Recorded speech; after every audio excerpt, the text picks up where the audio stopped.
हफ्ते के आखिरी दिन गिरावट के बीच डीलिंग रूम्स में कमाई के लिए किन 2 स्टॉक्स को चुना गया है, आइए आपको बताते हैं। बाजार में कंसोलिडेशन का मूड देखने को मिला। पिछले 3 कारोबारी हफ्ते से निफ्टी में सिर्फ 200 पॉइंट की रेंज देखने को मिली। 23 जून को बैंक निफ्टी आउट परफॉर्म करता दिखा, हालांकि मिड कैप में दूसरे दिन भी तेज बिकवाली देखने को मिली। इस बीच मेटल शेयरों में सबसे तगड़ी गिरावट देखने को मिली। निफ्टी मेटल इंडेक्स 2% फिसला, हिंडाल्को और हिंद कॉपर में सबसे ज्यादा दबाव रहा। वहीं सरकारी बैंक, एफएमसीजी और आईटी शेयरों में भी कमजोरी रही। कारोबार में अदानी ग्रुप के शेयरों में तेज गिरावट रही। अदानी एंटरप्राइजेस सबसे ज्यादा 6% फिसला, तो वहीं अदानी पोर्ट्स, अदानी पावर और अदानी ट्रांसमिशन भी 4 से 5% गिरे। दूसरी तरफ डीलिंग रूम्स में किन 2 स्टॉक्स में सबसे ज्यादा एक्शन देखने को मिला है, आइए जानते हैं। एशियन पेंट्स पहले स्टॉक के तौर पर डीलर्स ने एशियन पेंट्स को चुना। डीलर्स ने इसमें अपने क्लाइंट से खरीदारी करवाई है। डीलर्स की इस स्टॉक में पोजीशन खरीदारी की सलाह है। डीलर्स का कहना है कि क्रूड के गिरते भाव से मार्जिन में सुधार संभव है। डीलर्स के मुताबिक शेयर 60 से 70 रुपए तक चढ़ सकता है। एक्साइड दूसरे स्टॉक के तौर पर डीलर्स ने एक्साइड के शेयरों को चुना है। डीलर्स की इस स्टॉक में BDST यानी आज खरीदने और कल बेचने की रणनीति अपनाने की सलाह है। तो अगर आपने आज इस शेयर को खरीद लिया है तो अगले कारोबारी सत्र में इसे बेच के अपना मुनाफा कमा सकते हैं। डीलर्स के मुताबिक इसमें 235 से 240 का स्तर मुमकिन है। 23 जून को शेयर में नई खरीदारी हुई है। बता दें कि CNBC आवाज पर हर दिन एक खास शो कमाई का अड्डा में एक खास सेगमेंट डीलिंग रूम चेक पेश किया जाता है, जिसमें यतिन मोहता सूत्रों के द्वारा ब्रोकरेज हाउस के डीलिंग रूम से ये जानकारी हासिल करते हैं कि आज किन 2 स्टॉक्स में ब्रोकरेज ने अपनी क्लाइंट्स को सबसे ज्यादा ट्रेड लेने की सलाह दी। डीलर्स ने आज कौन से शेयर खरीदे और बेचे हैं और आज के टॉप ट्रेडिंग आइडियाज क्या है। इसके साथ ही किस वजह से डीलिंग रूम में इन स्टॉक्स पर दाव लगा है या किस स्टॉक में आने वाले दिनों में कितने रुपए तक और तेजी नजर आ सकती है।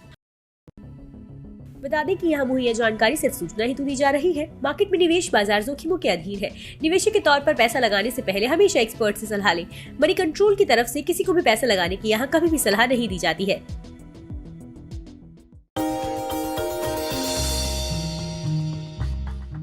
डू यू नो में आज हम बातचीत करने वाले हैं हर घर का चहेता ब्रिटानिया के बारे में। दरअसल ब्रिटानिया आपको आमतौर पे एक बिस्किट कंपनी लगती होगी, लेकिन ब्रिटानिया एक बिस्किट कंपनी ही नहीं है, बल्कि कन्फेक्शनरी कारोबार में एक काफ़ी बड़ी फूड जायंट के तौर पे आप इस कंपनी को देख सकते हैं।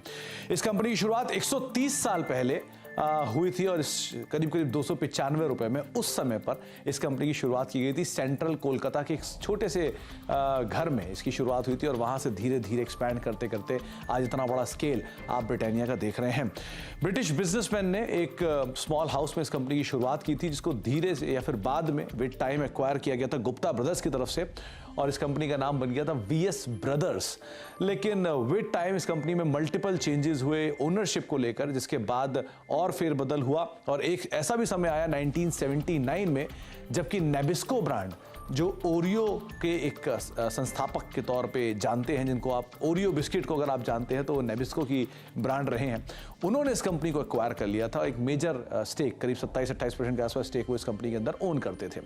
लेकिन जो एग्जिस्टिंग प्रमोटर है वाडिया ग्रुप ने, उन्होंने करीब 1990 में इस कंपनी को एक्वायर किया।